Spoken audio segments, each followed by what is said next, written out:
In the United States, this year's wildfire season has been wild, to say the least. Roughly 50,000 fires have scorched more than 8.5 million acres across the country, hitting the Pacific Northwest, California and Montana particularly hard. Occasional fires are important for the cycles of many ecosystems, but this year's heavy fire season shows the mark of human influence. Jennifer Balch, director of Earth Lab and an assistant professor of geography at the University of Colorado, explains that scientists have long known there is a strong link between a warmer climate and wildfires. We can even parse out that contribution and say that effectively, climate change and human-caused climate change have made fuels 50% drier, she says. And it's doubled the amount of western forests that have burned since the 1980s. She points out that California, Oregon and Montana, all deeply affected by the fires, have seen record-breaking heat or drought this summer. But climate change isn't the only factor behind this year's glut of wildfires. In Oregon, the huge Eagle Creek fire near Portland was started by teenagers playing with a firecracker. Balch and her colleagues recently studied 2 decades worth of government wildfire data, 1.5 million fires in all, and found that humans caused 84% of wildfires. We effectively bring fire with us wherever we go, she says. We use it for debris burning. It's part of our campfires. It's a consequence of fireworks. We toss cigarettes out and they catch vegetation on fire.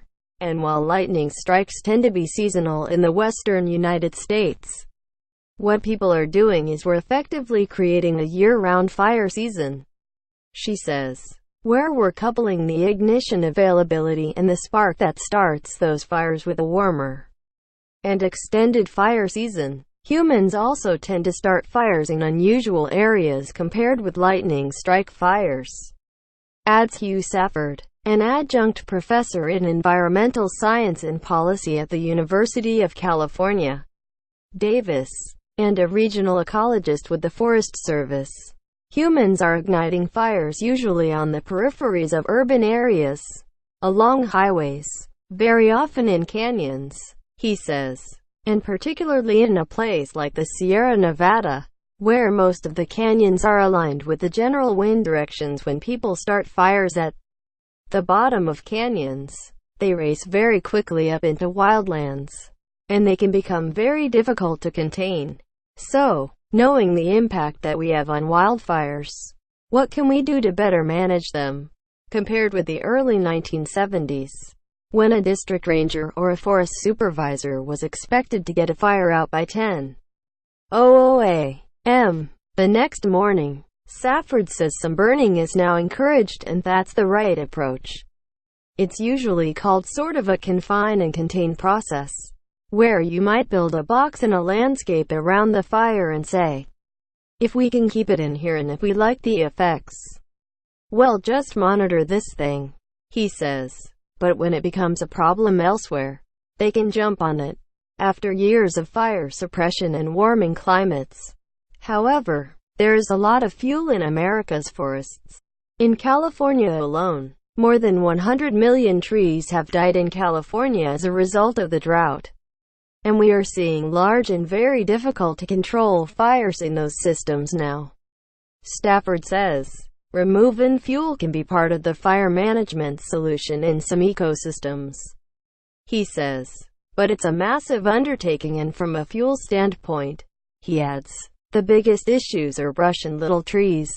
And in this country right now, there is not an economy to deal with that stuff, he adds. We live in the U.S. We don't live in a command economy. And if a profit can't be made off something, it's likely not going to happen, absent a huge subsidy from somewhere. Balch agrees. We can't really address the amount of fuel that's available and the fire problem with thinning and removing fuels alone, she says, noting it would be a very, very expensive process. So, we have to be really strategic about where we do treatments of fuels and how we do them, she says. And fundamentally, I think it's most important where people are living and working, and protecting those areas, in terms of reducing and mitigating the potential risk for larger, intense and severe wildfires. And then letting fire do the good work that it does when and where we can do it. Because ultimately we do live in flammable places, she adds. And part of our strategy has to be working with fire. This article is based on an interview that aired on Prescience Friday with Ira Flato.